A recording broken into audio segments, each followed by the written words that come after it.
Hello students, so today's topic is classification of economic activities. As I already told you कि economic activities के अंदर आपके तीन चीज आती है, business, profession, employment. So one by one मैं आपको कराऊंगी. बिजनेस शुरू कब होगा? व्यापार. आपका व्यापार शुरू कब होगा?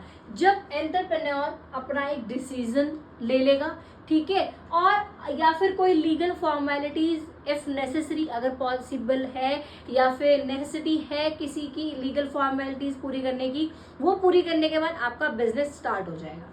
ठीक है. बिजनेस क्या करता है? बिजनेस का मेन काम क्या होता है? गुड्स एंड सर्विसेज सोसाइटी को प्रोवाइड कराना. And third point is no minimum qualification is necessary. कोई मिनिमम क्वालिफिकेशन भी रिक्वायर्ड नहीं होती है बिजनेस करने के लिए. Profit earn is the reward for the business. देखो, बिजनेस किया ही प्रॉफिट कमाने के लिए किया जाता है. ठीक है भाई, हर बिजनेसमैन चाहता है कि मेरे को ज्यादा से ज्यादा प्रॉफिट हो.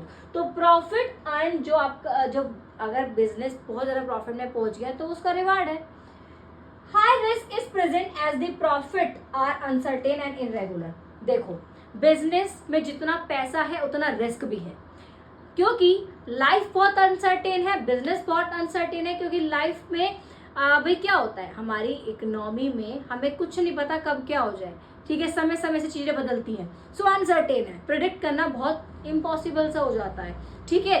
सो अगर भाई बंदे ने अगर प्रॉफिट कमा लिया बहुत ज्यादा, जरूरी नहीं अगली बार प्रॉफिट ही कमाएगा, क्योंकि अनसर्टेनिटीज इतनी ज्यादा होती है, इसलिए बिजनेस में रिस्क भी बहुत ज्यादा होता है. ठीक है, सारे पॉइंट समझ में आ गए. इस तरह से पॉइंट्स कराएंगे, आप भूलोगे भी नहीं. ठीक है. सो बिजनेस समझ में आ गया आपको क्या होता है, हमारा व्यापार क्या होता है, क्यों किया जाता है और क्या करते हैं. ठीक है, सर्विस प्रोवाइड कराते हैं भाई, और क्या करते हैं. ठीक है. सो बिजनेस आपको समझ में आ गया. सो अब मैं आगे आपको बढ़ाऊंगी प्रोफेशनल एम्प्लॉयमेंट. ध्यान से सुनो, साथ साथ नोट्स बनाते रहो. ध्यान रखना, कभी नहीं भूलोगे और बहुत अच्छे मार्क्स आएंगे. ठीक है. सो आई होप आपको क्लियरली समझ में आ गया होगा मेरे बेटा. So please do like, share, comments on my video. अपने फ्रेंड्स में शेयर करो जो उन तक भी क्वालिटी टीचिंग पहुंच सके. So thanks once again. All the very best for your exam as well as for your future.